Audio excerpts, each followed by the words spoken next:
First one in the books. What's the feeling like after this one? I mean, what'd you think of the whole night, just the way things played out in the new building? Yeah, listen, there's some production things that I need to fix. I told you guys there would be no problems, and there weren't really any production problems. I just feel like now that we have the capability to show the, like, in-house, to show the features and things like that, now that we have that capability, we need to do it. Yeah. Like, the show open was really cool. None of you got to see it. The features were great, and it tells you a bit about the fighters. You guys didn't get to see it. So that will be different next week. Yeah. We'll run a lot of stuff in-house. What'd you think about the fights themselves? It was, like I said, some decisions, a little bit ho-hum at times. Yeah, I think that if you see my picks and my decisions tonight, they're all right. Yeah. With Jorgen, I mean, is that just as much the fact that he's a heavyweight, that that's kind of a thinner? Yeah, look, we always need heavyweights. But listen, that guy was a huge underdog tonight.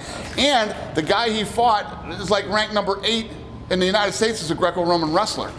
He defended his takedowns, stopped them with leg kicks, and, the guy he beat has never been past 2 minutes in a fight. The guy finishes people. So he fought a real guy, he fought a tough guy, and he finished him. He deserves a shot. And Puna, you just felt like, even though he didn't get the finish, you saw enough? It's a gut. It's a gut for me. That guy is a killer. And when you come onto this show, unlike any other show that you would fight in or whatever, I'm looking for killers, man. If you get in here and you make it to this show and you want to get into the UFC, show me. Don't double leg when you got 10 seconds left of the fight. You know what I mean? Show me you want to be here. Show me you want to win. Show me you want to, you have that killer instinct. Yeah. Because, you can fight 1,000 of those fights anywhere else or even in our show, but not tonight.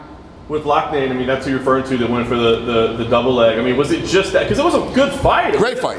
But is it really just that last 10 seconds? 100%. Yeah. They literally showed it on TV tonight. When he double legged, I threw my pen and went, you got to be shitting me. Did he just double leg him with if he less than 10 seconds left of the fight in a fight, you just, yeah. That ruined it for me. So if he does a Holloway, like points to the center and just starts swinging away. Listen, that kid is absolutely going to be in the UFC someday. I mean, he's got the record, he's got the skill, he's got the great story. I think he's hilarious. Just not tonight, man. Not tonight. You think there were nerves in there tonight for these guys? Yeah. Oh, yeah.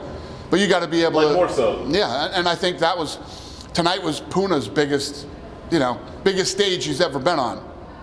And I mean, any of you that have followed fighting long enough and know fighting, he tried to take his head off for 2 straight rounds. Then even in the last round, I think that kid felt closer to death than he ever has in his life. There's this, when you fight and you're in a dog fight like that, and you've never been in deep water like he was tonight against a crafty veteran. Every time he would take his hands back and try to pull his hands out, that guy's arms were so long, he could control his arms. He fought against a real tough guy tonight and a very motivated guy. It was his second shot in here, and he wanted to get into the UFC. So, yes, I guarantee you, I can't guarantee you that Puna's gonna be a world champion someday and be this guy puts together 3-4 fights in the UFC, he's gonna be a very popular fighter. His fighting style is fun. So if you look at the night as a whole, the Puna fight had me on the edge of my seat the whole time. Every time this guy would land a punch, I was squirming around going, oh shit, this might be it. And his opponent was perfect for him tonight. It was the perfect test, in my opinion, for him. You've been around building this place, you've given tours the last 2 days, everything else. How did it feel to actually watch something happen? It was good. It was fun. Obviously this building's way more comfortable than what we're used to in the past. Just as far as the in-house show for the people who showed up, the families, the media, the friends, we'll do a better job next week. Jamie, you mentioned that fans could come and watch the Contender series, and then you guys. Yeah, that blew up in my face tonight. I guess we started getting inundated with emails and calls and text messages, and the place was already full tonight. So that's something else we got to figure out. When people do, what happened was, with the old Tough Gym, it was a very hard place to find. If I gave you directions the first time, it was hard to find. You know what I mean?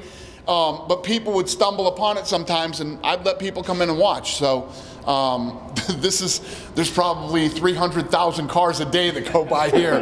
This isn't a tough place to find. So yeah, we're gonna have to figure that out. We scale it bigger? Me and my big mouth. Yeah, we'll have to scale it bigger for Tuesday night fights. Yeah. Realistically, how many more seats can you fit in here? 1,500. Yeah, so we could fit another 1,200 people in here than we did tonight. Start selling tickets or just let them in? Would you sell tickets No. or just let them in? Yeah, just let them in. Yeah, it'll be good energy, The other thing too is, I don't know if you guys remember this from the last 2 seasons, but the first couple of shows, everybody's real quiet, and it's like then everybody starts to fucking loosen up a little bit as the show goes on, and it gets a little more lively in there. But yeah, we'll get it going. Next week will be better. Cool? Thanks, man. Thank you guys. Thanks a lot.